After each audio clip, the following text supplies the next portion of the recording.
Welcome back to Ozarks Tonight. This year, voters in Missouri will be able to vote by mail without an excuse. And here is how that works. Missouri law says a person can request absentee voting if they're ill, disabled, traveling during an election, or for religious reasons. Lawmakers passed a bill last week that expands the list of why someone could vote absentee.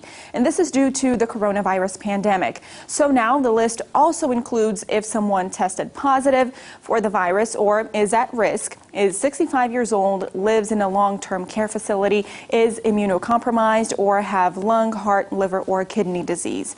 They can also request mail-in ballots if they fall under those categories. Everyone else can also do so without an excuse. However, their ballots have to be notarized. This would apply to the June 2nd municipal elections, the August 4th primaries, and the November 3rd general election.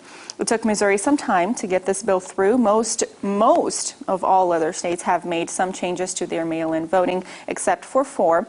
In fact, here in Missouri, there was even a lawsuit pushing for more relaxed rules when it comes to absentee voting. So today we are talking to the League of Women Voters, one of the groups pushing for these changes. Jessica Belisle is here with us. She is a member of the League. Jessica, thanks for being with us today. Thanks for having me.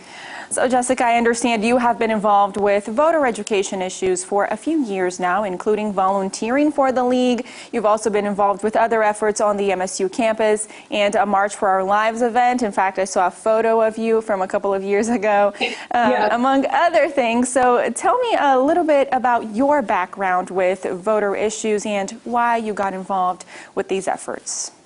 Well, I grew up with parents who cared very deeply, still care very deeply about voting, and that it is our civic duty as Americans to participate in our elections. And I got to know several of the League members throughout the years and finally thought, why am I not a part of this? So I just joined and jumped right in, and I've been a part of a lot of different voter initiatives, including the Springfield Votes Challenge, which we had last midterm elections, where we challenged other Springfields in America to increase their voter turnout, and Springfield, Missouri won, so we were very excited about that. But yeah, just getting people in the know about voting and making sure people feel comfortable about voting, about what they're voting for. I'm really passionate about those things.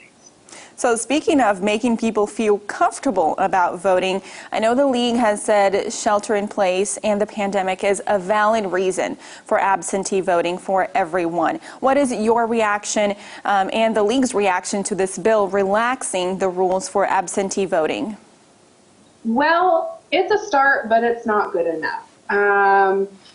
What the bill does is, like you said, allow people to vote absentee without an excuse, without a notary, if they are either actively ill or if they fit into the CDC's guidelines of high risk. So if you fit into one of those categories, over 65 or chronic illness, things like that. But we need to make sure that everybody is able to vote comfortably and safely without having to get a notary. I mean, if people are sheltering in place and avoiding contact, they're social distancing, then we can't have them have to go out and seek that notary, put their health at risk, put the notary's health at risk, and make sure that everybody can just vote without having to compromise their health and safety. So with the notary, you mentioned oh, there's your cat making an appearance. Yeah, this is Ellie. Special guest here with us today. Yeah. So with the notary, you mentioned the fact that will put a person in contact with another person, both the notary and the voter.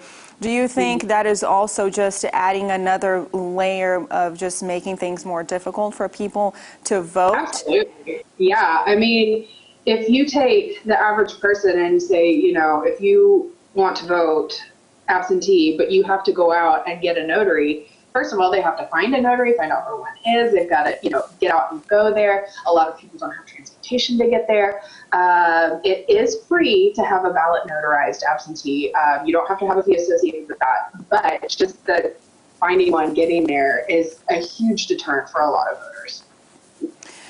Governor Mike Parson has passed legislation that allows notaries to conduct a business online, do video chat like you and I are doing, and then sign documents online as well, virtually. Do you think that helps, or that still is a barrier for some people?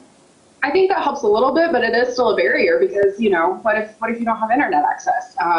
If you're in any situation that you wouldn't have that at home, and then a lot of the libraries are still closed. A few of them are open now, but to go and get free internet access to do that, and again, it's just more layers that you have to work through to get your ballot in. Jessica, one of the biggest concerns with these changes is voter fraud. Is that something you are concerned about, that this could increase the possibility of voter fraud if there are no restrictions, if you don't have to get it notarized? I personally am not that worried about it. With the absentee ballot, they still log your name, everything is checked off. I think that is something that people who are looking to block the voting, they're trying to get that worked up as an excuse to not have everybody just vote absentee without a notary. So you think overall removing all of these restrictions and would essentially make absentee voting easier and more accessible to all voters in Missouri? Absolutely, because we're in an unprecedented time. I mean, this pandemic's weird. Everybody's life is turned upside down, and voting shouldn't be one of those things that you have to compromise because you want to stay safe and healthy. All right, Jessica Belisle with the League of Women Voters, thank you so much for being with us today. Yeah, thanks for having me. We'll be right back with more right here on Ozarks Fox.